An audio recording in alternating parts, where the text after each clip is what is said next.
Hi everyone, welcome to another episode of Sunday Speaks. I, as always, am Cheyenne Severin, and today I'm here with. Chris Shadek. So, Chris, it's Substance Misuse Prevention Month, and in response to that, we're looking at some risk factors that make children more susceptible to substance misuse when they get older. So, would you be Okay. able to tell us a little bit about your childhood? Yeah, sure. I grew up in Bergen County, in Alpine, New Jersey, um, which is, a pretty, I guess, well-to-do community, a pretty affluent community. When I would tell people I grew up in Alpine, I'd started to become hesitant to tell people where I grew up because it had a certain connotation with it. There's a lot of wealth, there's a lot of money floating around, and it's not a good or a bad thing, but judging by people's reactions, sometimes you're like, I don't really feel like getting into it. Whatever the case is, again, it was right outside New York City. A lot of people made a lot of money, and I've talked to some of my friends that perhaps warped our perception of reality. Again, my parents did their best to keep me grounded, um, in the sense that I wasn't bought expensive vehicles or anything of that nature. My mom did her best to ground me, but you would be remiss to think that it didn't affect you. You know what I mean? So I don't know if that necessarily affected my substance abuse later on. Again, it's always tough to kind of tell exactly what morphs you in from a childhood, because I certainly won't grow up being like, well, I want to become a drug addict. You know Yeah. what I mean? Like that wasn't the case. I would say, kind of growing up where I did definitely warped my perception of reality a little bit, and Mm-hmm. just because of what was around me. But my mother and father were there for me. They did their best they could. I had two brothers growing up. We played sports. Kind of a normal childhood, but kind of the affluence was there that was in the Alpine community. I would say definitely affected me in the sense that, I knew to a certain level, I could get whatever I wanted. If I pushed for that or not, I don't think so. But, money was around, money was about, so it kind of fed into a certain lifestyle as we got older, becoming adolescents, started partying much more, all that kind of stuff. So, kind of tough to pick a certain thing that maybe led to, like I said, the substance abuse just kind of, you know, uh, gave us some freedom. Not freedom, but when we got older, that's kind of when the partying started, all that stuff. So, you know, difficult to say, but I would say that's it's kind of my childhood where I grew up and, kind of how things unfolded. Mm-hmm. So So, about you mentioned partying started when you were a little older. Was that high school or college or? yeah, I mean, again, I'm a parent myself now, so it's always tough. I see my daughter; she's 4. You know what I mean, and we do our best to give her guidance and to give her, the proper, whether it's ways to behave or not. But like I could see her even kind of jetting off on her own and kind of figuring out the world for herself. So, I mean, I was very curious at a young age. I mean, I remember I found a pack of cigarettes when I was 7 years old. Mm. You know what I mean? And my buddy was trying to flush them down the toilet. And I said, no, no, no, let me take them. And I went home and I found a match and I tried to light them. This was 7 years old. I mean, I was in second grade. So, I had always kind of that curious nature. So the parties, again, it started at a young age, even before high school. Like I said, I was just curious. They came in for the DARE program, whether they thought it was hurting or helpful. I was always curious. The cops would come in, talk about the drugs, and I said, well, man, I want to try that. Mm-hmm. And then I had a pivotal. I was away on a family vacation in St. Thomas, and a young man that I started partying with. You always find parents or whatever the case is, people that are more lenient. You know what I mean? So I was away. We knew this kid's parents would let us stay out. I stole some rum or whatever from my parents' house. We were at St. Thomas on some, Caribbean beach, and we started partying. And then 2 weeks later, he had passed away in a car accident. And I kind of reflect back on that because that's really when things started kind of going not downward spiral. But I said, well, if you're going to die when you're 15 years old, I might as well get whatever I want to get in because you're not going to be here for that long a time. And when I reflect back on that event, that's really so. I was in 8th grade when that happened. And, when I transitioned to high school, that's kind of when it really started to escalate, combined with the fact that Alpine was a very small school. We were in the same, there was 12 of us in the same grade for a handful of years. And then high school, when I went to Tenafly, you all of a sudden went from 12 people in your class to 250 people in your class. Mm-hmm. And that's kind of like, okay, now the floodgates are kind of, so to speak, open. I'm with a bunch of new people. Whether I was trying to impress them or not, I was, like I said, a curious young man, looking for the party, whatever the case was, and obviously, like you see, it's just amazing kind of what you see as a kid and whether you associate it with cool or not. I remember I got to high school, kids were smoking cigarettes on the back bridge, and you kind of start to piece things together, right, in your small little world. And, reflecting on it now, that's your whole world. But like in reality, it's such a smaller part of really what's going on in this thing we call life. But for you, it's that for you in that moment, it seems so important. And it is. I mean, they're your formative years, but really when you reflect back, it's not as much, or for me, I should always keep it on me. I like to keep it on for me, it wasn't as much as I was making it out to be, but that's of course all you saw. So. Mm-hmm. So, how long were you in active addiction for? When would you classify your substance misuse disorders like starting, really? Yeah, so yeah, it's a good question. I mean, like you said, it was probably like 18, but like I'll give you a quick example. Like I took, it's like that normal behavior. Like I took.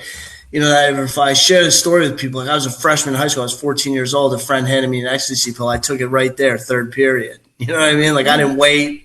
I wanted what I mean? Like it was just like it was on. There was no special occasions. There was like, what do you got? Let me try it. I don't care.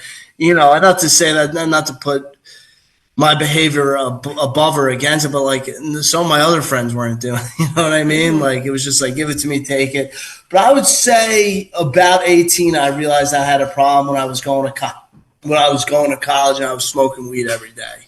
Mm-hmm. Like I had to travel and go places with marijuana. Mm-hmm. You know what I mean? Like if I were going away or whatever, I was worried about where I was going to get my weed so I could smoke it. Oh.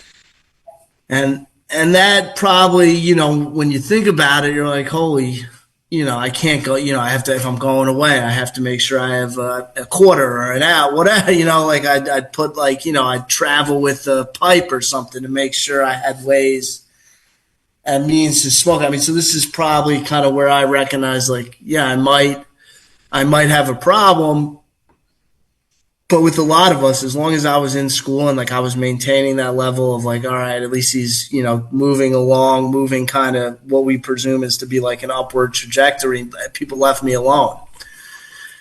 That didn't really bother me. So I would say around 18 is when I realized like, man, this is kind of a problem. My life started to stall, while other people were moving forward.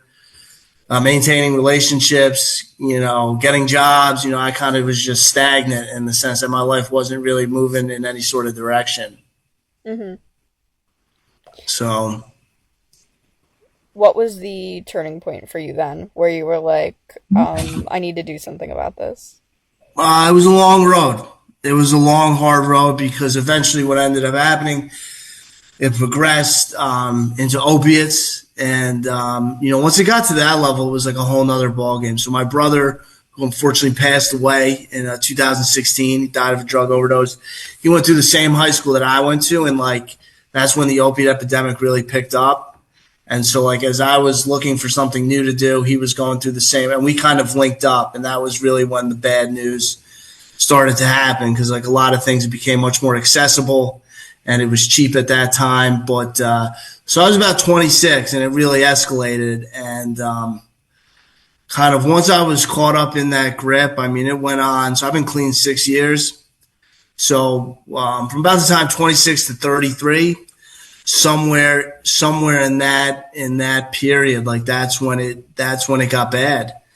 And I don't know if there was a necessary moment of clarity or whatever you want to call it. So my brother passed away. I mean, it was a messy situation. It's changed my family dynamic forever. You know what I mean? And our relationship, as much as I loved him, was toxic because we used together. So we fed off one another.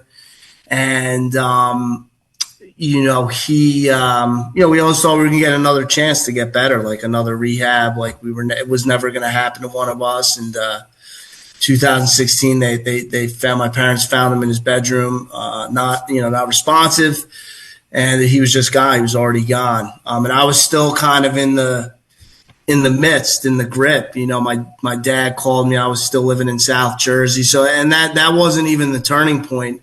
I got shipped. I got sent down to RCA in Mays Landing, and like I don't know if something clicked, but it was like I got to do something different. Like this is getting old. You know what I mean? Like someone looked at me and said, "Boy, you don't seem to be having a lot of fun." And I said, "No, this isn't a lot of fun." So, there's some suggestions made. I was supposed to move into a sober house and sober residence. I showed up. Clearly, the kids were not doing well.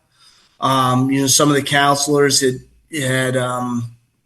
suggested calling my parents on a daily basis, kind of keeping them plugged in. And so I showed up at the recovery house, and I knew I had to get out of there. My parents said, "Hey, why don't you go back down to the shore, down here to the shore for a little bit?" And that started me on my journey, in terms of making meetings, NA meetings, and that's the support groups and all that stuff. And I got heavily involved with Narcotics Anonymous for a handful of years, and that kind of put me on the way to be, rebuilding my life. And I took, it's funny, and I just was blessed to have the opportunity to do it, but I almost took bits and pieces of my journey along with me. Like I learned a little something in each one of my stays, whether it was how to cook a meal, how to do laundry, like, how to get hobbies, how to get interests. Like it certainly wasn't an overnight process. But so that was, I got out September 11th, 2017, and I've been clean ever since. And it's been a miracle. I mean, it's changed my life. It's been hard. It's been challenging. But it's been the best gift that's been ever given to me. And, I'm grateful for it every day. That, like I said, that it's never too far from my mind, right? Like about the hardship and all that stuff, but just to be able to get up and participate in my life today. Like I was nervous to get on. I was like, oh, maybe Cheyenne forgot. Maybe I'll get out of it. Whatever the case is, but it always feels good, to be available, to kind of share my message and, give whatever hope I can give. Because if for a long time there were like, you know what I mean? Like nobody was in my life. Nobody called me. I got the Shadek, don't come around. We don't want you here. You're not sleeping on our couch. You're not doing, we don't want you in our lives. And today people want me around, and I tell people my best trait is I'm locatable today. You can find me up. You call me, I'll pick up my phone. That wasn't always the case. So, like I said, I got a beautiful daughter in my life, and just the blessing to and what I learned from my brother passing is like not everybody's given that opportunity, and it's once you're gone, you're gone. There's no other. You don't have a chance to get better. So, it's kind of where I'm at, and it's kind of what's led me on that journey, and it's kind of a everyday thing for me. And I've had plenty of challenges in recovery, staying clean. I tell people I've gotten to make new mistakes. Mm-hmm. So, yeah. So you even got to the point where you founded your own kind of like organization, right? GPS Recovery? Yes, yeah. So I did. So GPS is actually the brothers of my the initials of my brother, GPS Recovery, and we're sober houses. We're sober residents. We only have one house. I found it with my buddy, Mr. Chuck D. Marino, and we actually met on the golf course. I'm a big golfer, an avid golfer. Um, and we basically formed the house in the sense of helping kids when they get out of a facility. We saw that as a big challenge, a big hurdle, in our own journey, in our own lives. Basically, you're in a facility, you're okay. I always did well in treatment, and then I would get out. And how do you kind of navigate this world? Find a job, get to meetings, manage relationships, pay bills, Mm-hmm. do laundry, cook a meal, whatever the case is, take care of yourself. So we opened a year ago, and it's been a blessing. We've had some guys come in that really buy in, that want to change their lives, and unfortunately, you get some guys that come in and that aren't ready to do what they got to do, and we really we're like kind of a safe, supportive environment is how we kind of phrase it, and our big theory is just to recover in a real life setting, because at some point that each step of treatment is important, but I think when you get back into society, so many different things come at you that are challenging. I mean, I even know for myself, becoming a new father, a new parent, buying a home, all these things came with a lot of a lot of pressure, a lot of stress that like I was unaware of, and probably my decision making was a little whether it was good or not, I don't know. I did the best I could in that moment, but a lot of stuff comes at you. So, we got a house. We're in Brick, New Jersey, and again, it's been a blessing.